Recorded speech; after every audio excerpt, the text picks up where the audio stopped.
The NFL season is opening tonight. We've got to get into that. Cam Newton going up against the Denver Broncos. We've got to get into that. Unfortunately, and let me apologize from this moment right now. Let me apologize to y'all right now. Unfortunately, much to my disgust, much to my dismay, I actually have to talk about Tim Tebow again because he's made news by ending up, he's going to be picked up by the New York Mets in their minor league system. We'll be talking about that. And of course, we'll handicap the NFL season. First thing I'd like to say is this, though. I want y'all all to make sure that y'all watch First Take on ESPN2 tomorrow morning. 10 a.m. to 12 noon on ESPN2 every day, Eastern Standard Time. ESPN2's First Take is on the air with myself, Molly Kiram, as the moderator, my man Max Kellerman sitting opposite of me. I have an announcement to make tomorrow. And the only hint I'm giving y'all is that it involves y'all even more than it involves me. I'm going to repeat.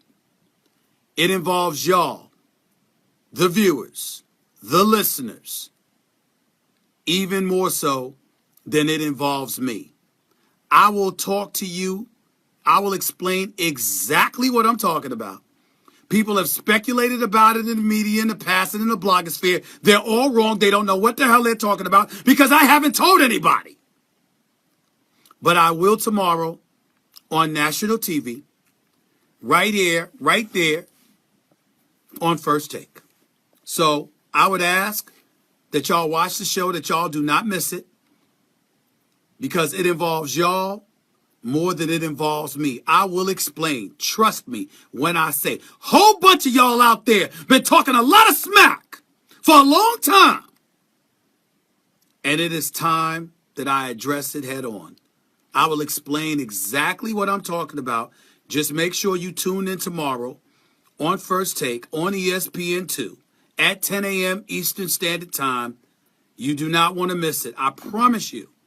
It will explain everything. And I promise you, you're going to like what I have to tell you. Let me get into tonight's game. Carolina Panthers going to the Mile High City, where the reigning defending Super Bowl champion Denver Broncos are going to get set to go up against Cam Newton and the Carolina Panthers.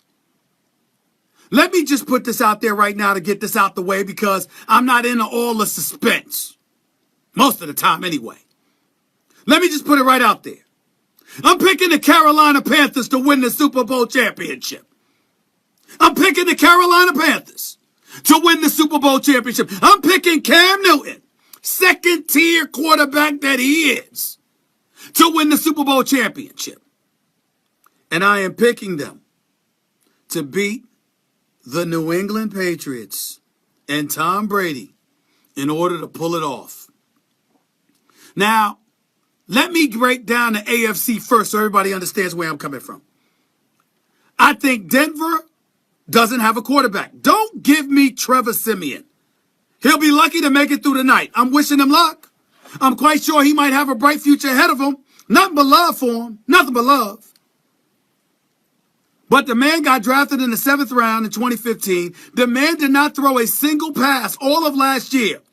And the first time you're going to show up in a regular season contest where the games actually count, it's against Carolina's defense.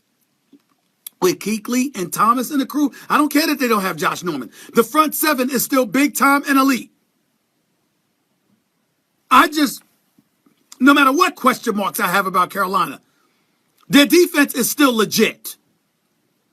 And for a dude to have never thrown an NFL regular season pass and his first test to be against them, I'm sorry, ladies and gentlemen, I just don't see how this is going to pan out for them. I just don't see it. I just don't see it. I'm sorry. That's just where I'm at. And so, as a result, it's not just about tonight, which, by the way, I think the Carolina Panthers are going to win. But it's about this entire season for the Denver Broncos. I expect the Denver Broncos, even without Malik Jackson, even without Danny Trevathan any longer. I think with Derek Wolfe, I think with Shane Ray, I think with DeMarcus Ware, and of course, Von Miller. I believe that Denver's defense is going to be elite. I think their two wideouts, Demaryius Thomas and Emmanuel Sanders, are legit.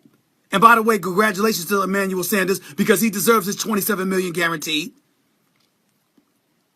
But I got to tell you, that's outside the numbers. If you're Trevor Siemian, how you getting it to them? Your offensive line in Denver isn't the greatest. You don't have a tight end to rely upon. You don't have a third receiver to rely upon. C.J. Anderson's lucky he's not in Miami because he was trying to leave until Denver matched his offer. How you going to pull it off? How you going to have time to get the ball, Trevor Siemian, until your receivers outside the numbers? You got to throw in the middle of the field. That's where Kuechly and Thomas is waiting. Good luck with that. Good luck with that. I don't see it. I just don't see it. So I'm looking at it from that perspective. And that's where I'm at with that. And that takes me to the AFC. Ladies and gentlemen, when you look at the AFC conference, if we're being honest, it's really about 5 teams. It's about New England. It's about the Pittsburgh Steelers. It's about the Kansas City Chiefs. It's about the Cincinnati Bengals. And I'm told, and everybody keeps trying to convince me, that the Oakland Raiders are coming. Okay. I got it. Oakland Raiders are coming. But I'm just of the mindset, look, I'm trying to wonder where we are in the AFC conference. Cincinnati, yeah, I got to take them seriously, but damn, 12 years under Marvin Lewis, still not a playoff win. I know my producer extraordinaire, Jonathan Winthrop, doesn't want to hear that. Get over it. Marvin Lewis, in 12 years, still has not won a single damn playoff game. That's just atrocious.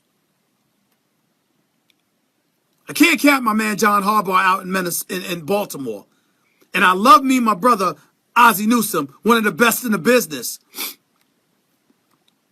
Steve Smith, Terrell Suggs, they're both back after injuries. But still, Baltimore has to show me something. They're transitioning. I believe in them. I believe they can make the playoffs, but I'm not willing to bet my money on it.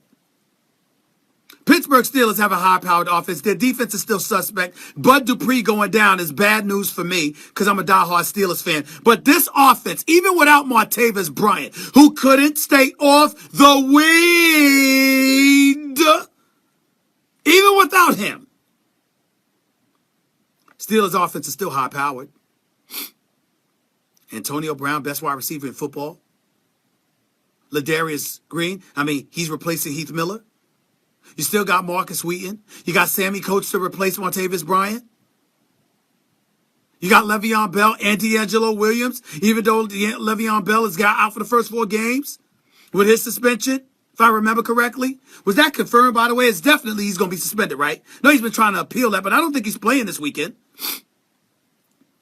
So, 3 games, I apologize. It got reduced to 3 games. You're right. It got reduced from 4 games to 3 games. I'm talking about my producer, Jonathan Winthrop. It got reduced from 4 games to 3 games. So there we are with that. Then we get to New England. Is there anything to discuss? Really? You got Tom Brady. Now, don't give me Jimmy G. You actually have to produce in a regular season to earn a nickname. I don't want to hear about Jimmy G. I don't want to hear it. It doesn't mean anything to me. Jimmy Garoppolo has to produce. I think New England's going to go 2-2. Then I think Tom Brady's going to come on board. He's going to have major attitude. He's going to wreak havoc upon the NFL because Tom Brady's mission is going to be for Roger Goodell to have to hand him that Lombardi trophy. That's what Tom Brady's mission is going to be. And I think he's going to be on the verge of achieving it until he runs into Carolina. Kansas City, I love me some Andy Reid.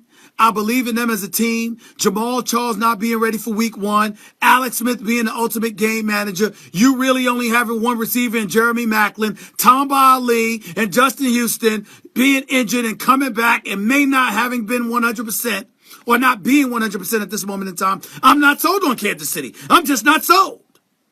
I think they'll make the playoffs. I think they'll win the division. A matter of fact, that's my lock pick for the week. I think they're going to beat San Diego. 1 o'clock, Sunday afternoon, Arrowhead Stadium. I think they're going to do it. But are they really going to contend for a Super Bowl championship? I'm just not sold. I'm just not sold. So I'm thinking the AFC is going to come down to New England and Pittsburgh. And I think Pittsburgh's defense, as much of a diehard Steelers fan as I am, I think Pittsburgh's defense is suspect still.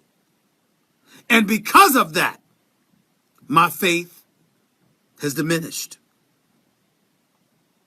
Ryan Shazier got to show up. Jarvis Jones has got to show up this year.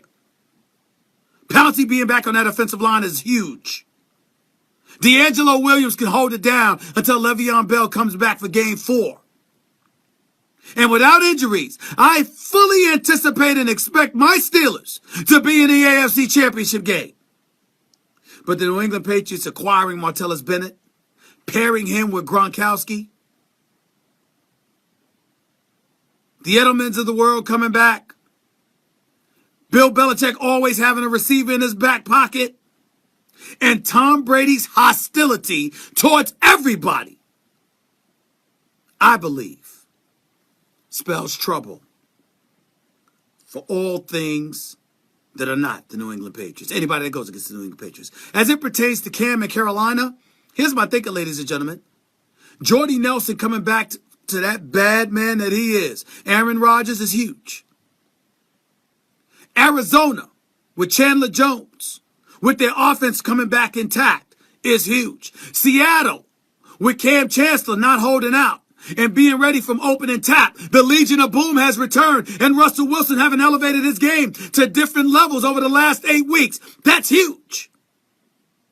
But I think the road to prosperity for the Seattle Seahawks is more difficult than the road for Carolina. And because that is the case, Carolina having to go against the NFC South while Seattle has to go against Arizona in the NFC West, I think Carolina's going to end up having a better regular season record.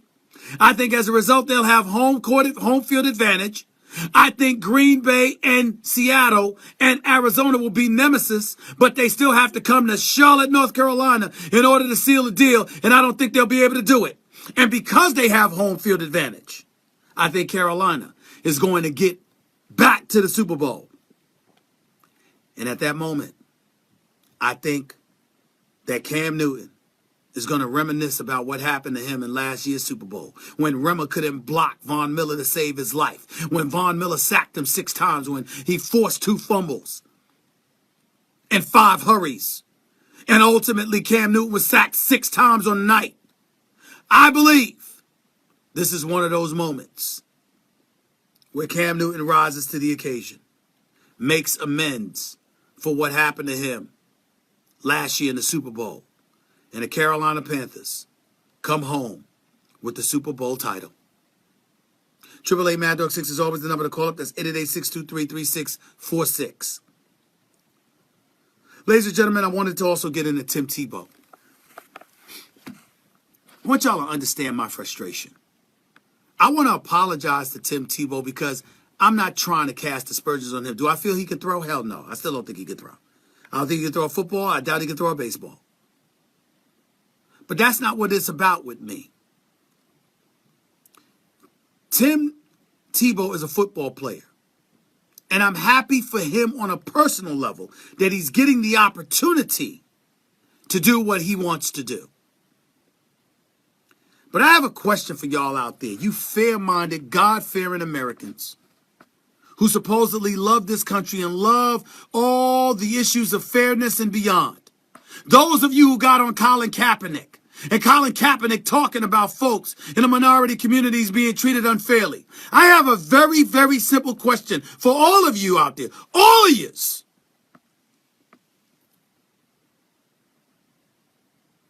And by the way, I will preface this comments by saying, this has nothing to do with race. It has everything to do with privilege. Did Tim Tebow, who hasn't played baseball since high school, whose mechanics, by the way, looked awful while he was out there trying out for teams,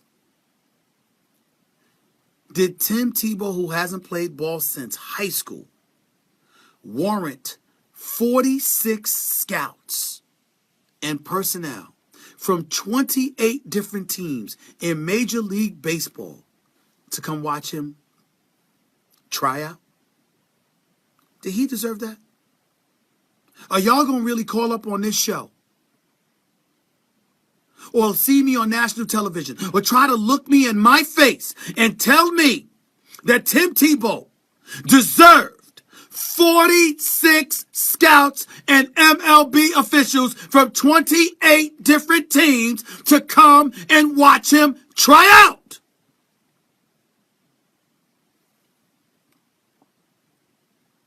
Do y'all have any idea how many kids bust their tail and worked hard just to get somebody to look at them?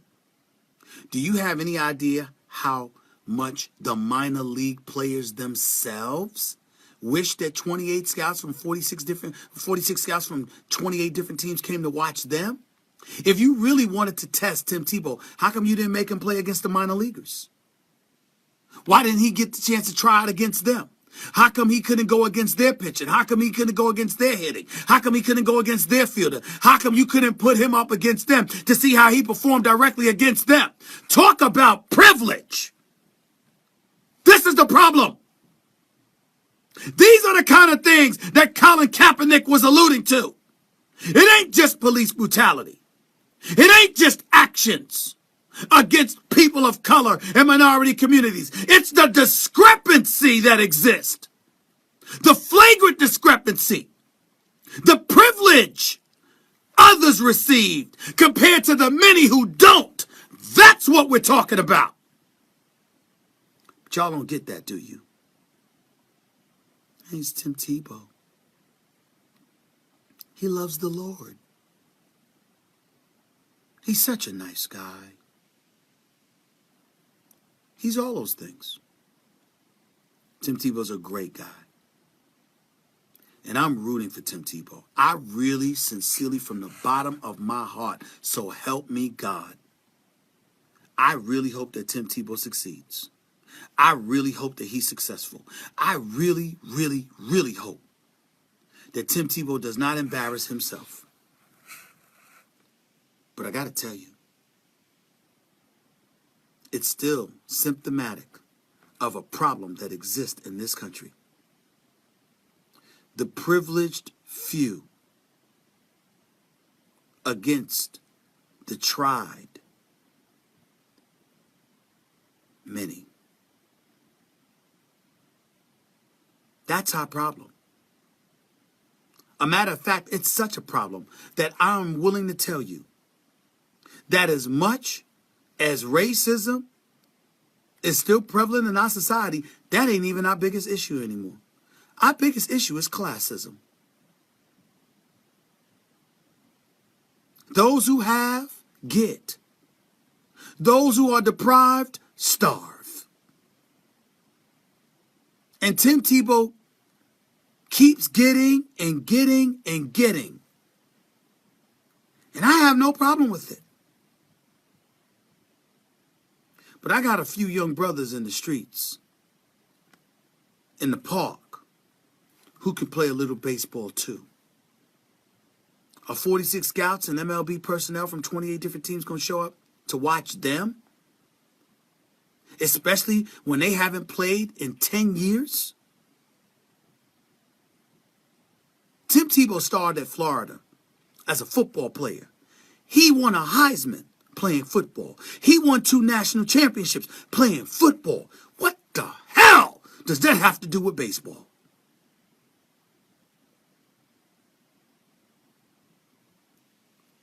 But the Mets gonna pick him up, fighting with the Braves to get him.